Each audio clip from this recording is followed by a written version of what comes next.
Hello everyone, William here. We're finally near the end of 2025, and it's been quite a hectic year for collecting Pokemon cards. But I wanted to go through some of my items I was able to pick up despite all the chaos of high prices and cards being sold out and so forth. These aren't in any particular order, but the last two to three are some of my more special cards I was able to get. First up is not a card, but a booster pack, and this is actually the only booster pack that I bought in 2025. Thankfully, I managed to go to a few pre-release events, so I still opened some packs. And I got this Primal Clash XY booster pack since I am trying to get all of the God of War booster pack cards. And right now I have about, I think I'm only missing Steam Siege and Champion's Path. I was able to pick this pack up at a card show. Since it's pretty old, I wanted to try and get it from a reliable source rather than simply buying one off of eBay.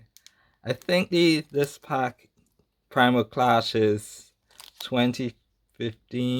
Primal Clash also has a Groudon and a Kyogre, and I forgot who the fourth Pokemon is. Going forward, I think most of the other God of War packs should be a bit on the cheaper side as well. I should soon have this little collection goal finish. Next up is my only ever signed card, and the story behind this is since Latin American Spanish Pokemon cards were released for the first time this year, I wanted to try and pick up some of them for my favorite Pokemon, Chinchino being one of them. You could tell it's Latin American Spanish by the LA in the set name, just after the set name Journey Together.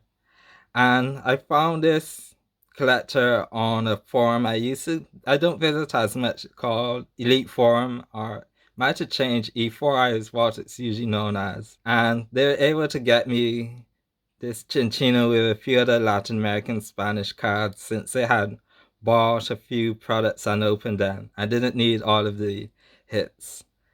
Lilligant is their favorite Pokemon, and they included this as a sign, like a thank you note for purchasing some cards from them. It was pretty nice of them. This is, as I say, the very first signed card I have. I'm not the biggest fan of signed cards, but they obviously have their appeal. I'm not sure I'll be able to get too many more of them. I might try to maybe contact Poker, someone else, to see if they have some more I could possibly get in the future. But for now, I'm been taking it slow with my language set collecting. While I didn't enter any Pokemon tournaments this year, I did build a deck, which I thought of playing in person, but to me, it was, at least for me, it was too complex to try and pilot. I still wanted to keep these two, mainly because out of all the, you could say, Pikachu clones, I'm not sure if there's an official term for like the Pikachu variation Pokemon. Dedenne's the one from XY era. I'm more of a Dedenne fan, so I figured I'll keep this Dedenne. The main attack you're supposed to use is the electromagnetic sonar, so you could recover a trainer card, and could allow you to get this Miracle Headset A-Spec, which allowed you to recover other supporter cards, and you're supposed to basically loop a bunch of trainer cards to keep your opponent in a somewhat of a control lock. But as I said, it's a bit complex to run. Overall, I kind of got fatigued in playing this meta that's currently going on with God of War and some other Pokemon, but that's generally the case. There's always usually a dominant deck, but for some reason this year I kind of got burnt out of playing, so I didn't play as much Pokemon on the TCG as I would compared to other years. But since the Den is kind of a fan favorite of mine to some degree, whenever I see Pokemon that I can build decks around, which feature a favorite Pokemon of mine, I try to, and this is one, the Dene.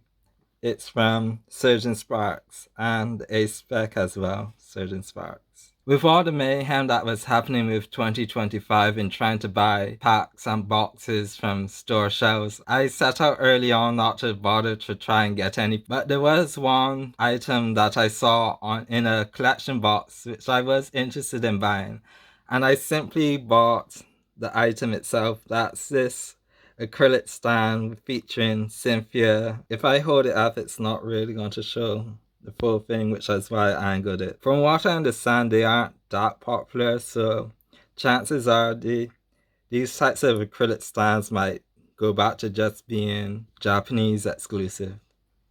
In terms of other merch, this one in the background is an unofficial scale figure. I think the term usually used for these types of 1x12 figures is a Pokemon Scale World. There's an official line done by Bandai, but this one's a trainer house. There are usually a few Chinese companies that make them. A small line of figures like this with various trainers and Pokemon. I thought of getting more of these, but they are pretty expensive for what they are, just being a 1/120th scale, not, yeah, 1/20th scale. Usually anime figures are more in the 1/8 scale or 1/7. I know Kotobukiya, if I'm pronouncing that right, they have a official Pokemon line. I thought of getting some of those. They take up a lot of space, so I haven't really been buying too many. I've thought of getting some other unofficial merch, but with all the AI and lots of other art theft, sometimes I'm a bit wary of buying anything unofficial because I don't know who's actually the source of the creation. Of the 4 pre-releases I attended this year, I was able to actually pull a full art supporter from one of them. This is Lieutenant Surge's Bargain from Mega Evolution. Out of all the full art supporters I've maybe gotten, I'm pretty sure it's less than 10 from packs. This might be, I think it's close to 6 or 7 I've only pulled myself. Practically everything else I've bought. And Lieutenant Surge, he had a full art before? No, I think he has a card in Cosmic Eclipse with Magnemite. I never remember the set. I saw some competitive players speculating this card might be playable in the future if Professor Research rotates, since, yeah, it's kind of a raw draw for if your opponent doesn't take a prize. I have a feeling it won't really be that playable, because I find cards like this with kind of side gimmick are never really that playable. Most likely the new Lily card will be the main draw supporter going forward. Another card I picked up this year is Itsugi, or Will as he's known in his English name. I rarely highlight any of the male trainer cards I get, but this is one you would think I would have bought years ago, since we share the same name, Will. But I found that Will's not really that memorable in terms of from the Johto era. He replaced Lorelei. In fact, if you ever watched one of my other videos, I got the Misty and Lorelei card this year as well. I think it might be from the same, is this Tag Team GX set?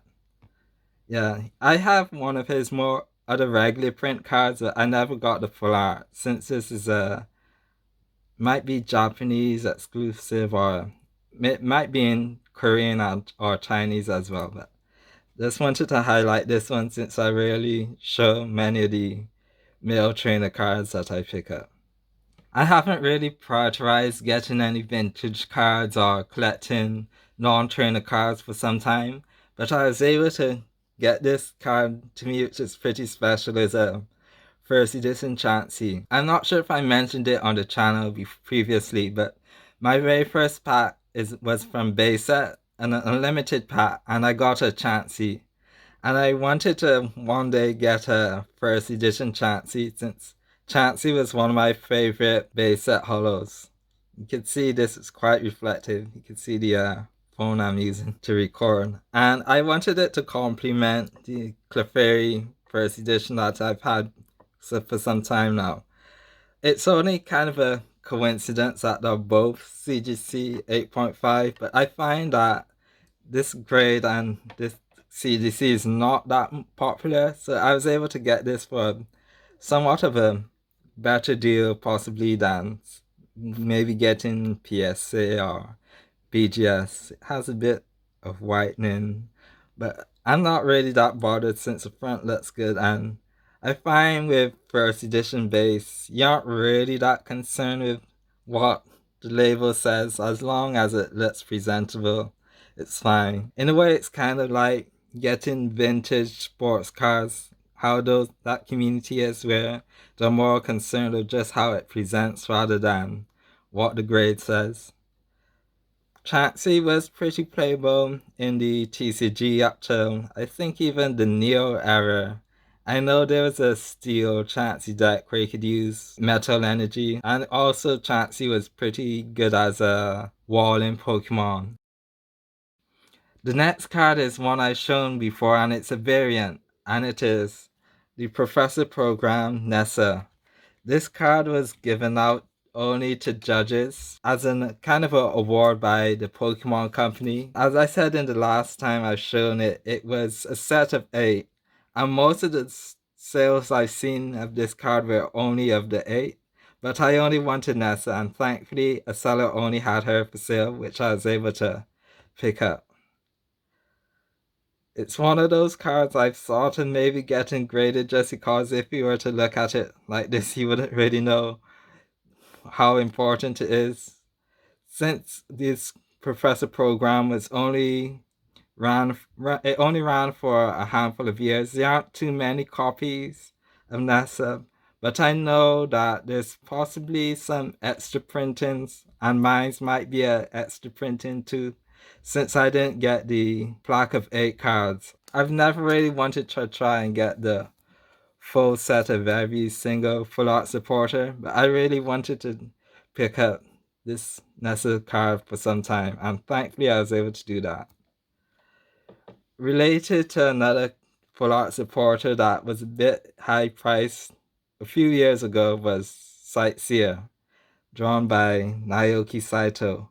In some ways, I'm more familiar with Naoki Saito from his YouTube channel. I've been subscribed to him for some time, back even when he had 1 million subscribers and his channel got deleted and he's now rebuilding it again. But that's kind of going off tangent. Here is a Sightseer. This card was pretty expensive a few years ago. It was part of the whole female trainer Japanese card boom.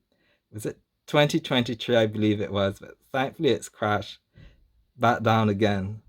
In some ways, I wish she was with the male counterpart of Sightseer, the male trainer class, since in some ways I see them more as a couple. I haven't played Sun and Moon for some time, but whenever I see the Sightseer trainer class, I think of more of them. If you see one, you see the other one close by. The female Sightseer, she's also in Pokemon Masters EX. She actually is named in that game as Naomi. I guess she's just that popular, and that's possibly one reason why that she's just on her card by herself and not paired up with her male equivalent. The only cards I could think of where you see both genders are sometimes is it gym trainers or the Pokemon Rangers? So some other cards I see where you see them with having both the male and the female trainer class, but Sightsee is just on her own. Again, drawn by Naoki Saito. He also is pretty famous for drawing a few Lily cards. Yeah, it's mainly, I would say, Lily's the most. Licia is also pretty popular. I think, I don't want to say that Naoki Saito has been pigeonholed in just drawing some female characters, because he actually got his start drawing more Pokemon cards. I mean by Pokemon, I mean Pikachu and just the regular pocket monsters. And if you knew his history, he actually did some uncredited work in Yu-Gi-Oh as well. Now he's more just known for drawing the cute girl characters, which is kind of a big change from where I think he's even made a video talking about that.